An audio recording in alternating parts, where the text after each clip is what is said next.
It's now started, and over to you, David. Thank you very much. Good morning, everyone. Good morning. My name is David Morgan. I'm the Chair of Candidate Guidance for the CCIM Central Canada chapter. This presentation is probably going to run an hour. We are recording it so that we can post it somewhere down the road. So what I prefer to do is run through the presentation straight, and if you have questions, let's try and save them for the end. Normally I would encourage questions as we go through each slide, but that, if we did that, we might run 2 hours, and making a 2-hour movie file would be a challenge. So, and just in case we do run over and people have some time constraints, here is my contact information. You can email me at dmorgan@ccim.net or call me on my mobile phone next week or something if you have questions about your own portfolio. 647-227-3134 is my mobile. Gary Nuska is organizing the webinar part of this presentation today, and if you need to talk to him today or down the road, Gary's number to call 416-214-4875. Just going back to the title page, Tom Wallen is a CCIM in Seattle, and last year he was chairman of the Designation Committee. He was also 2 years ago my classmate in the CCIM Leadership Academy. So I know Tom well, and he is eminently qualified.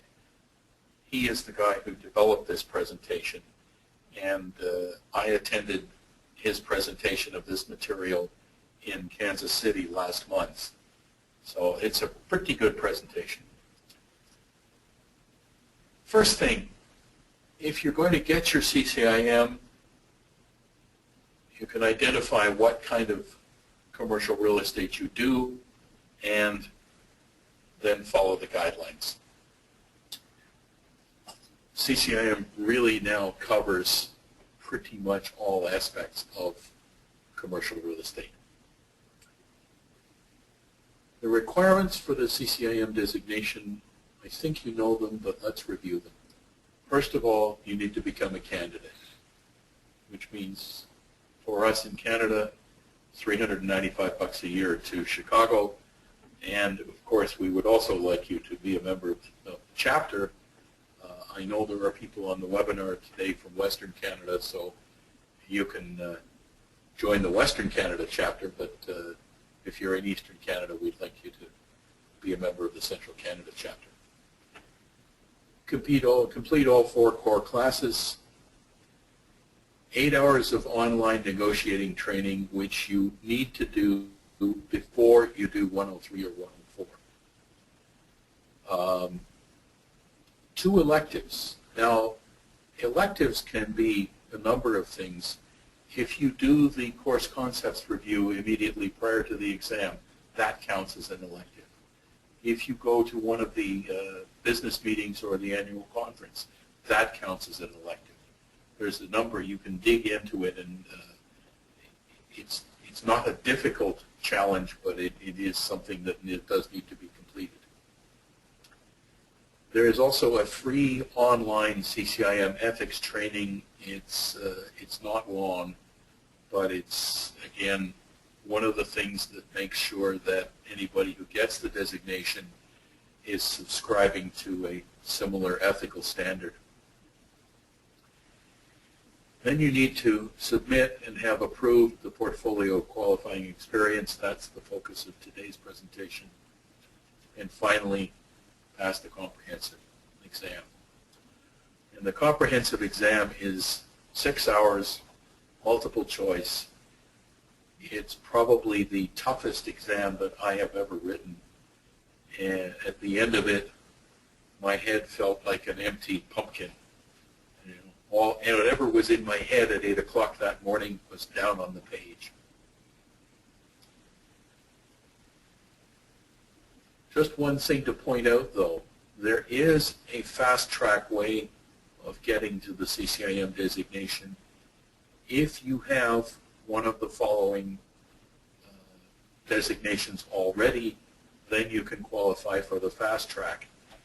And it was something, frankly, that I forgot last year when I was working with Walter Louis, and we started pulling his portfolio of experience together, and he went on his own and checked with the designation people in Chicago, and it was just came up accidentally. He said, I'm an FRI.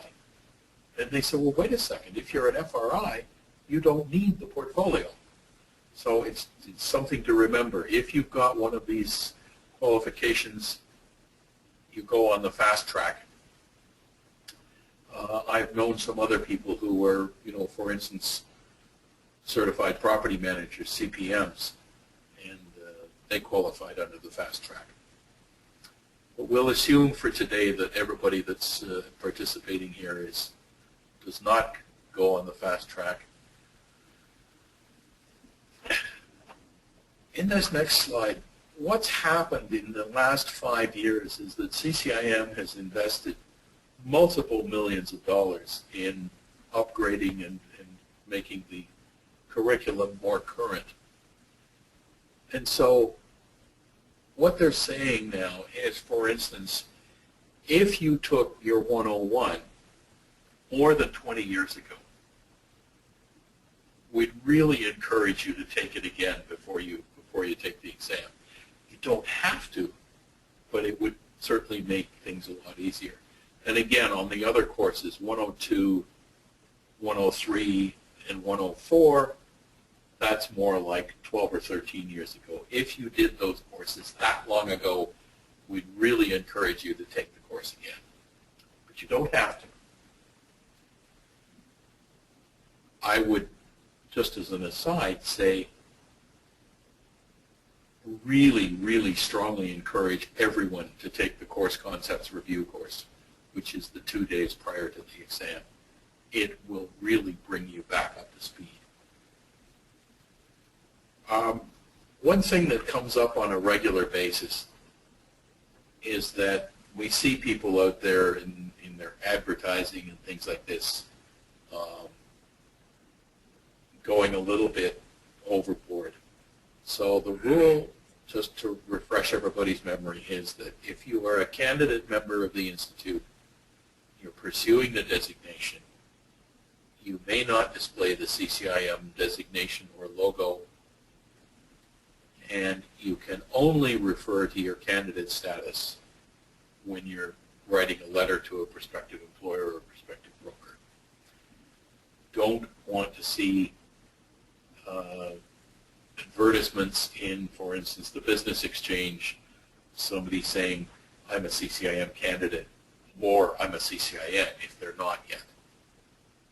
We have had that happen, and what happens is we send a copy of those advertisements to Chicago, and there's a cease and desist letter comes out of the law department in Chicago, or the designation department. You can submit your portfolio of experience anytime after you complete 101. You don't have to wait for the last day, although pretty much everybody does. One of the other things, though, is once you've done 101, it really helps if you start compiling the portfolio file, which I'm talking about the background material, the support material. Start collecting it, because what happens is there have been people who have changed brokerages in the middle of this process. And then they've gone back to the first broker and say, by the way, can I get the support material for those deals that I did while I was at your brokerage? Sometimes the broker says no. Then you're stuck. Here's the timelines for this year and next spring. The portfolio submission deadline will be July 23rd, and the if you need to get a chapter recommendation, it's a couple of weeks prior to that, so I would say let's get it done by the end of June. The grading of the portfolios will happen in roughly the third week of August. The graders fly into Chicago. They gather in a room like this. There are piles and piles and piles of portfolios. The ones that have been done online have been printed off by staff. They're sitting there on the tables. And there's about 6 graders who fly into Chicago. Typically, they do this on a weekend. They come in, they pick a portfolio, they go through the material, they have a checklist for each portfolio. And if the checklist comes back all check marks, then it's approved. If it comes back with some question marks, then they'll do a follow-up with the candidate, and they've usually got time to fix the issues. If there's real problems, then the portfolio gets rejected and it's back to square one. The exam registration deadline will be September 6th. Now, I did notice with the last exam, they extended that by a week or 10 days after the deadline date, because they wanted to make sure that people had a chance to write the exam. Course Concepts Review will be October 13th and 14th in Las Vegas, and the exam is the 15th. Next spring, the portfolio designation deadline will be February 1st. The exam registration deadline will be in March. Course Concepts Review and the exam will be in April, roughly the third week of April, but we don't have the dates quite precise yet. Volume requirements have changed. They were raised a couple of years ago, and then because of the situation with the commercial real estate market in the U.S., they were lowered again. Right now, you need in your portfolio either 10 qualifying activities that total $5 million or more, or 20 activities without regard to volume. And these will change at the end of 2013. In January of 2014, they will go back to saying the 10 activities have to total 10 million instead of 5 million, or it'll be 30 activities. So really encourage everybody to get their portfolio done either this fall or during next year, and then you can stick with the lower requirements. Qualifying activities are completed or closed commercial real estate activities in which you materially participated within 5 years of the portfolio submission date. And CCIM is quite rigorous about that. 5 years and 1 week does not count. If you submit your portfolio on July the 6th, 2012, then an activity that was in June of 2007 is too old, and they will reject it. What's a qualifying activity? A sale or purchase or exchange must involve a deed, and the value is based on the closing price. When we say it must involve a deed, there have been situations where people, because of the way the deal was structured, have really organized it as a share purchase. And then you can sit down and say, okay, wait a second. Who owned the property before this deal started? Well, it was 1302541 Ontario Incorporated. Well, who owned the property at the end of the deal? Well, it was 1302541 Ontario Incorporated. Well, what happened? Well, we had to sell the shares in the company because for whatever reasons. Sorry, that does not count for CCIM. They will reject that. You must have a different owner of the property at the end of the deal than you did at the beginning. Leases, commercial investment, 1 year or longer. The value of the lease you calculate as the total base rent. Residential leases do not qualify, and lease renewals normally don't qualify. Now, I had some of my,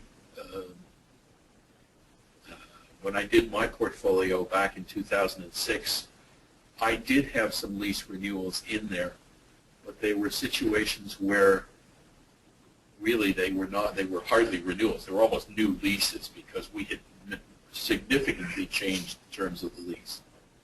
And we went, in my portfolio, I went through the argument of what we had done with the landlord, the discussions, why we had changed the terms of the lease. And really, in effect, they were new leases. I'd gone back to the landlord and said, I'm not renewing because the lease renewal clause is onerous. Let's do a new in effect, it was a new lease. Commercial real estate development, the development must be completed. So don't, and the value is based on either a sale at the end of the development or a third-party appraisal. Mortgage financing can qualify if you are a lender or a mortgage broker. They must be first position loans only, and if you're acquiring loans for your own company, it doesn't count. But oh, I see. Yeah. Okay. Consulting has to be a third-party consulting agreement, and in the portfolio you would submit a full copy of the consulting report and proof of payment. Residential real investment real estate, if you do this, it gets quite tricky.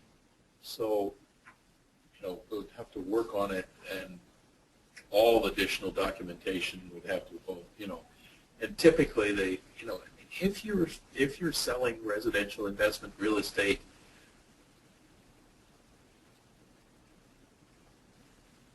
my rough feeling, without fully authorized, this is not a statement to be taken as a rule, but if you sell a duplex, it probably won't qualify. If you sell a fourplex, it might, as investment real estate. It's that kind of thing. If you're selling a single-family dwelling as an investment, it probably will not qualify.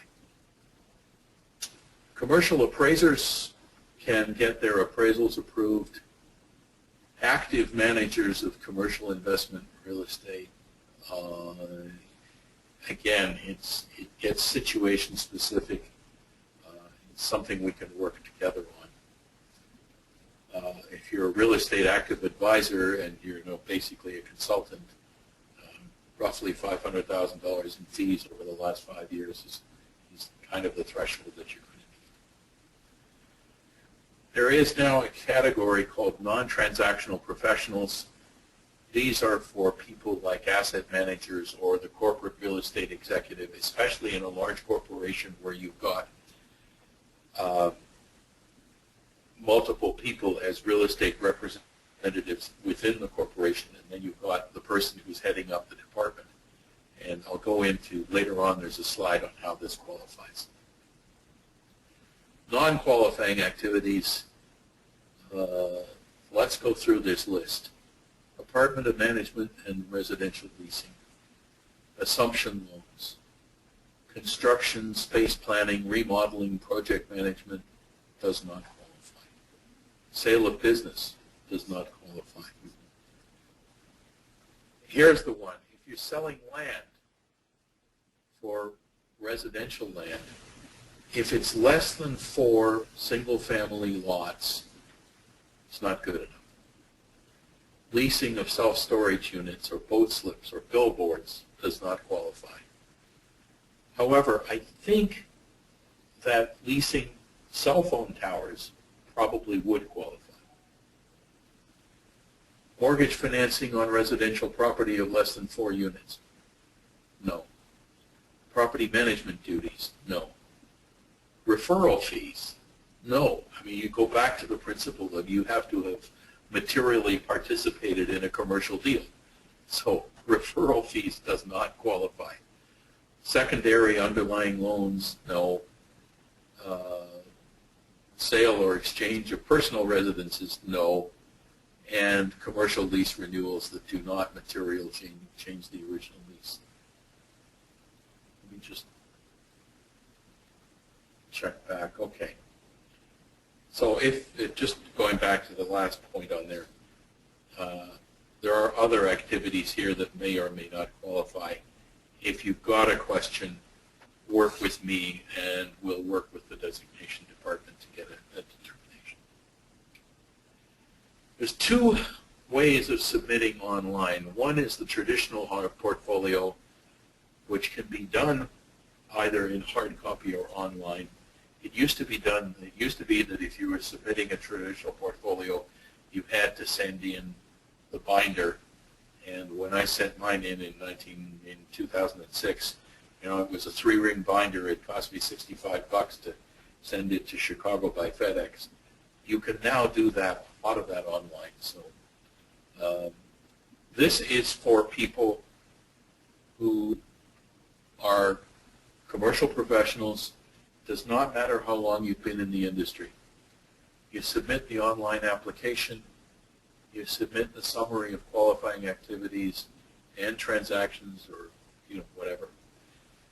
Then you submit an activity data form for each one of those activities. You provide copies of the closing documentation or the settlement documentation for each activity. Provide a detailed explanation of your role and responsibilities in the deal. And you provide at least 2 proofs of your material participation. These can be commission checks, signatures on the settlement, signatures on the closing documents. Trade record sheets in Ontario are golden for this. Copy of the deed showing you that you were selling the property. Listing agreement with your name on it, that's fine. A notarized statement from a client or supervisor, and frankly, we've had a little trouble with this requirement for the statement to be notarized. We had some people last session that I ended up on their behalf discussing this with the designation committee, and we got an exemption on a case-by-case basis. One of the differences between practice in the 2 countries is that in the U.S., notaries are very common. I mean, I've been told, but Tom Wallen, the person who developed this thing, said, look, in the state of Washington, every real estate brokerage has a couple of notaries within the brokerage. I said, I'm a notary for the state of Washington. Well, the practice in Ontario is much more difficult. You're basically going to be dealing with a lawyer. So on that basis, we got it exempted. What we may do is we may get permission from Chicago to have the chapter representative sign in the place of a notary. It's not official, but it's a practical solution. Then there is a form which I have been doing for candidates for the last couple of years. You need to provide the recommendation from the local chapter representative. As chair of candidate guidance, that's me. The alternative is the streamlined portfolio that is only available for people who've had 5 years in the industry. You have to be in possession of all the documentation that I just reviewed, and you must submit it if the grader challenges your submission. But basically, this is a streamlined portfolio. You submit the streamline application You submit a professional resume of work experience confirming that you've been in the commercial industry for 5 years. You submit the summary of the qualifying activities. You submit, this is where it comes, you submit a signed and notarized affidavit from your managing broker. This was the case where I had, we had 2 candidates last session who were with Cushman & Wakefield, and we got the document from the managing director of Cushman & Wakefield, West Toronto, but it was not notarized. And that's where we had to have some discussions. And in the end, the CCIM Designation Committee accepted those affidavits even though they were not notarized. You need to provide a detailed explanation of your role and responsibilities. That goes with the summary of qualifying activities. And you need 3 recommendation forms, one from another CCIM designee, one from a client, and one from the local chapter representative, who is me. Quick tip, if you're going to be submitting commercial lease renewals, and going back, those have to include significant changes in the terms of the lease, or if you're going to be submitting residential investment income properties, you must use the traditional portfolio. You may not submit the streamlined portfolio. If your title is here and you've been in this position for the past 5 years, you may qualify as a non-transactional professional, and you should use the streamlined portfolio. Asset managers, portfolio managers, commercial property tax consultants, corporate, the head of a corporate real estate department, or managing brokers from a large firm. For instance, the managing director of Cushman & Wakefield West out in Mississauga. He doesn't, if he's been in that position for 5 years, he doesn't need to be submitting deals, because he's probably not doing deals, but he's managing a group of people. And just to recap, non-transactional commercial professionals are high-level, full-time commercial professionals whose primary function does not include brokering actual transactions. It includes those kinds of people. You can do this one by the streamlined application. What you need to do there is submit in your resume, you confirm 5 years in commercial real estate and at least 5 years with the same title. You submit an affidavit which includes verifications of at least 5 years with the same title. Detailed responsibility, explanation of roles and responsibilities, including the examples of the kind of projects you worked on, and a company organizational chart. And again, 3 recommendations, one from another designee who does not work in the same firm and is not your brother-in-law and things like that. Has to be somebody. Now, we have available within our chapter leadership, there are other people in the chapter leadership who are CCIM designees, and we will help you get in contact with them if that's what you need. But it's not a big worry. But you need a recommendation from a client. There is a separate form for each of these 3, and the local chapter representative. If you think about the traditional hardbound portfolio, this is the one that I had to create back in 2006. Here is the layout.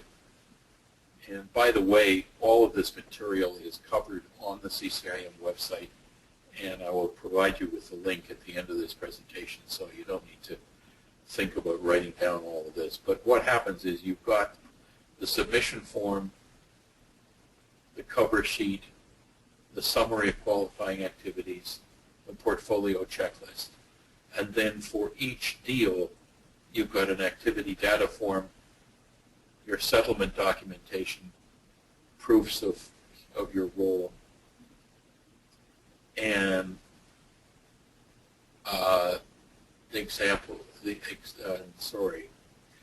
the last page in this says examples of your skill set. That requirement has been eliminated. You don't need to do that anymore. What we used to have to do was to go through each deal and say, here's how I use my CCIM skills in making this deal work. Or if you looked at the deal and you said, well, I didn't do any of that, here's how I could have made the deal better. You don't have to do that anymore.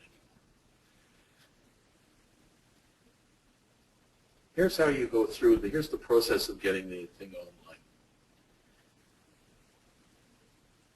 Notice, we said way back when, the first step is you've got to be a CCIM candidate.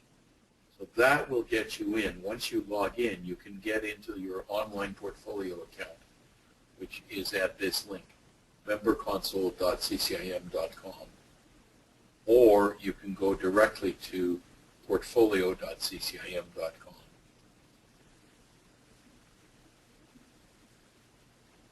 When you log in there, you go to My Account and you can start uploading your portfolio application. Note, again, there's two ways of doing it. You either go down the traditional or the streamlined.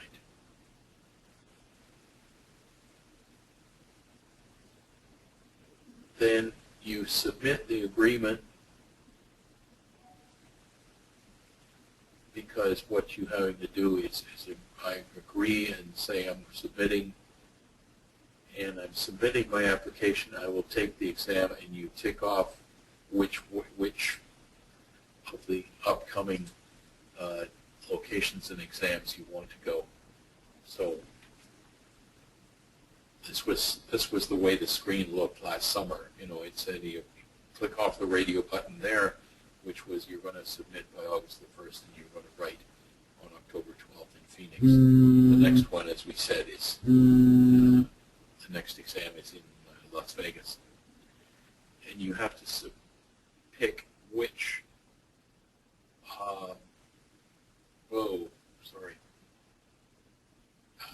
which of the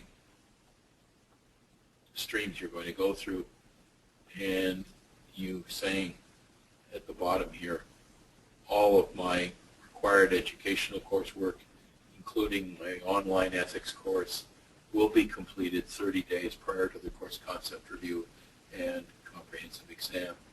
And this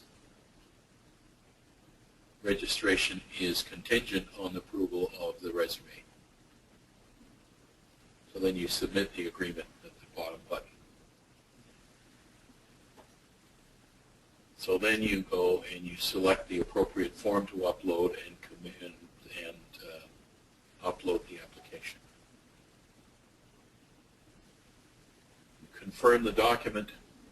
You can go in there and you can view the document and confirm it by pressing next.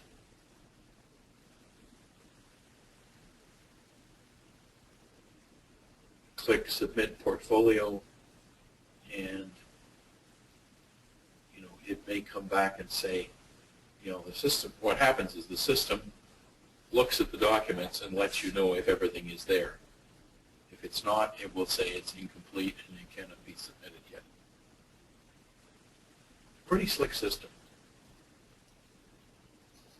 And finally, pay the fee. CCIM is quite rigorous about this, but they won't look at your portfolio until you've paid your money. And there is a $100 portfolio submission fee.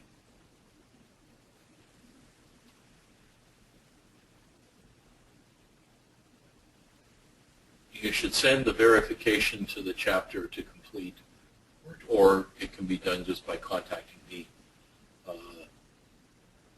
a good 2 weeks before the published portfolio deadline.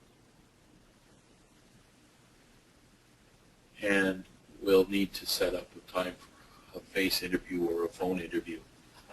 These can be done by phone. We had a candidate last fall who was from St. John, New Brunswick. Obviously, we didn't do a face-to-face interview, but he sent me his documentation and his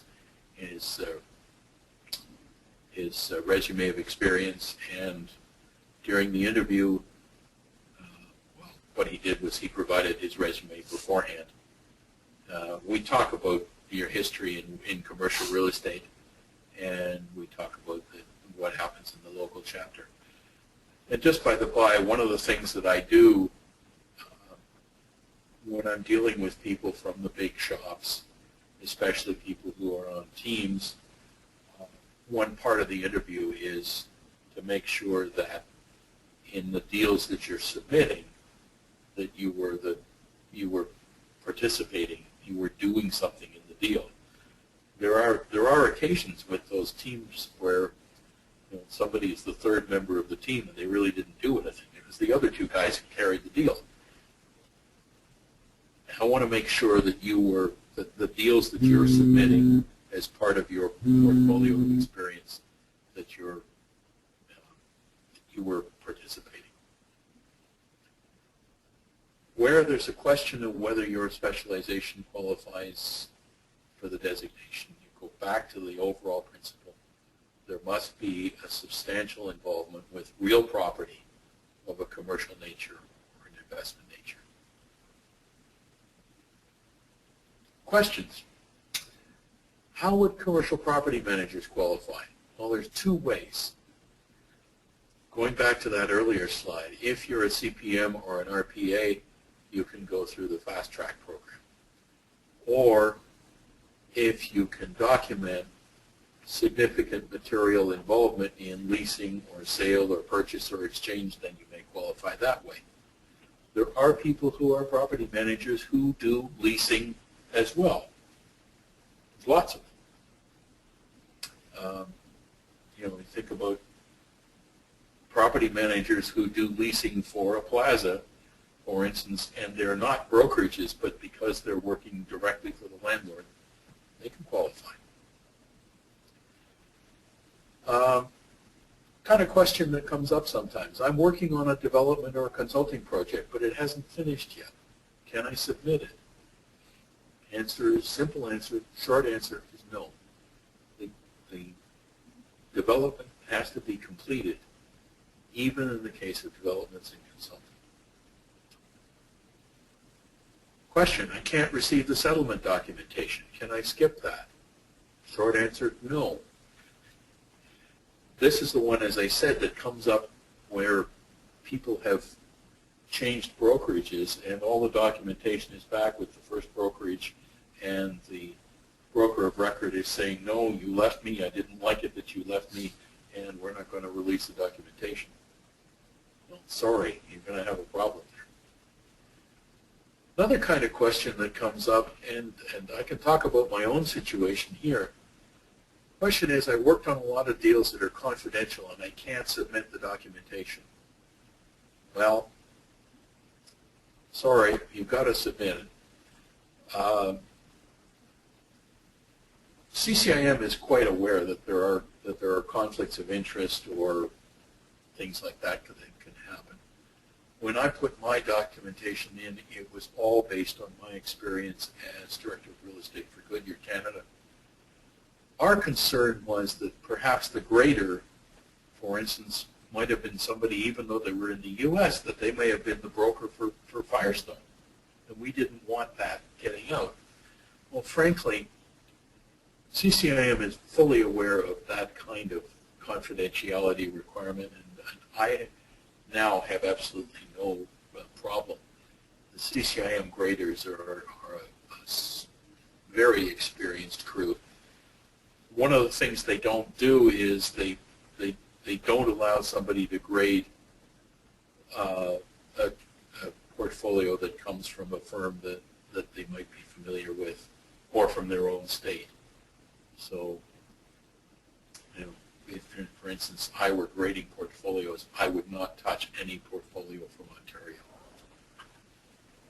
what you need to do then is, in that kind of confidentiality situation, is go back to your client and explain it to him and get his permission to disclose the information.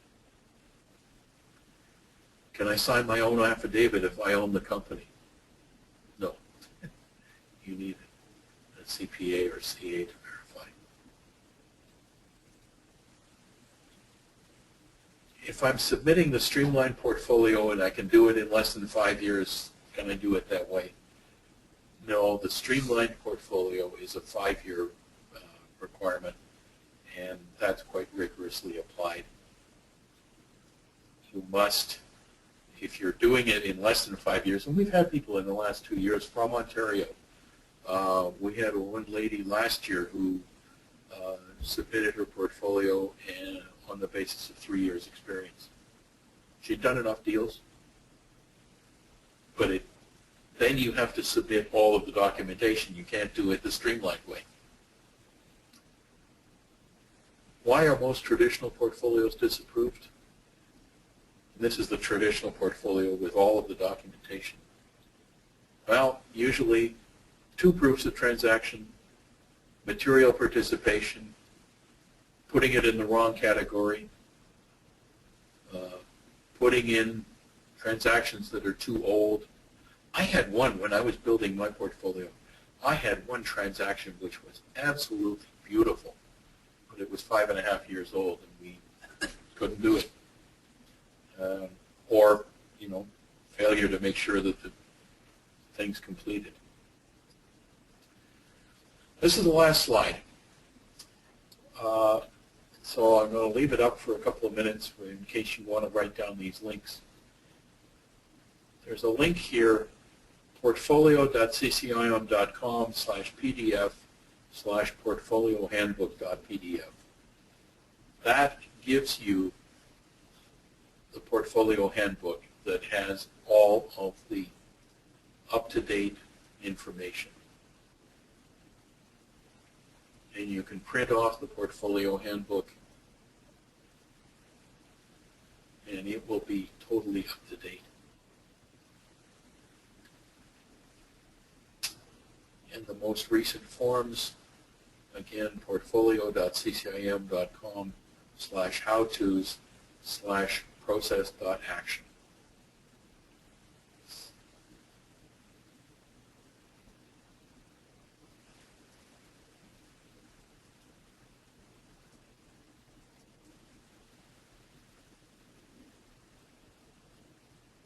And this last note is critical.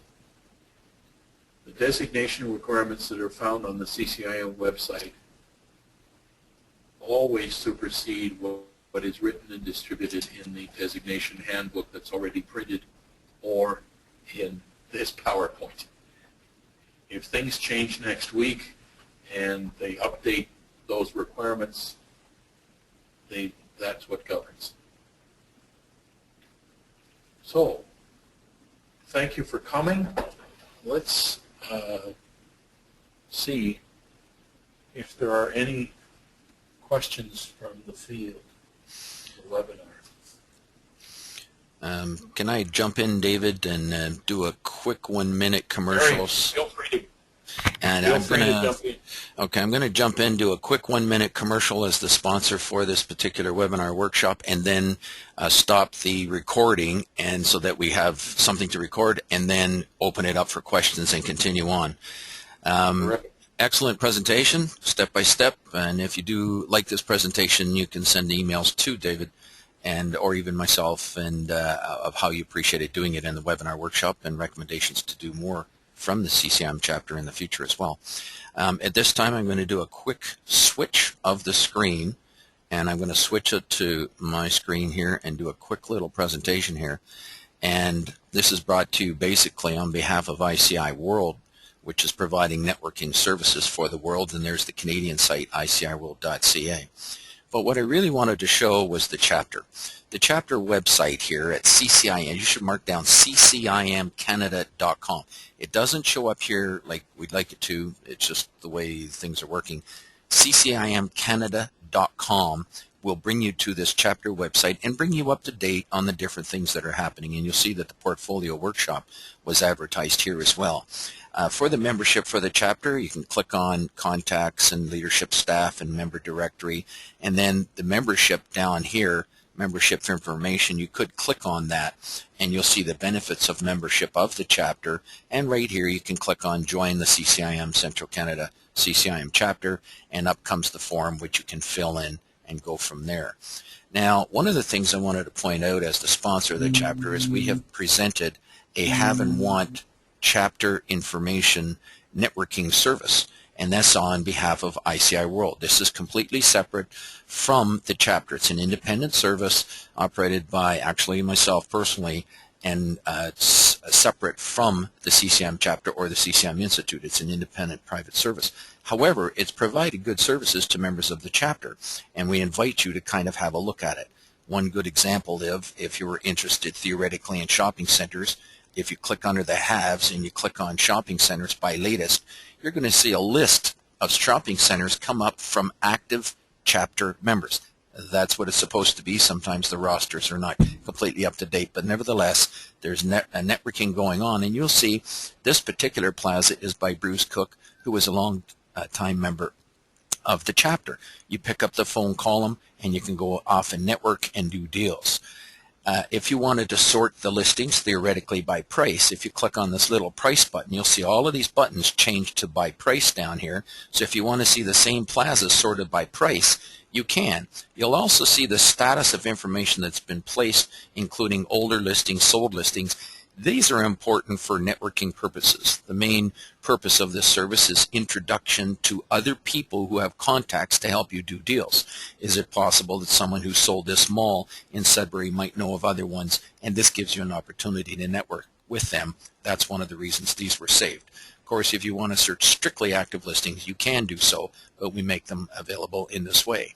To give you another example, if I was to put it back to the latest here and click on even commercial buildings for the wants, for instance, one of the people that was online here today speaking was actually David Morgan, who's actually looking for sites for national brand type automotive aftermarket chain, seeking new locations, for instance, in the Guelph area. So this is a networking service helping everybody kind of to plug in all of this stuff. That completes our little commercial for ICI World, and we invite you to not only join the chapter, but to consider joining ICI World as well. At this time, I'm now going to switch it. I'm going to stop the recording at this time. Just one moment, please, people.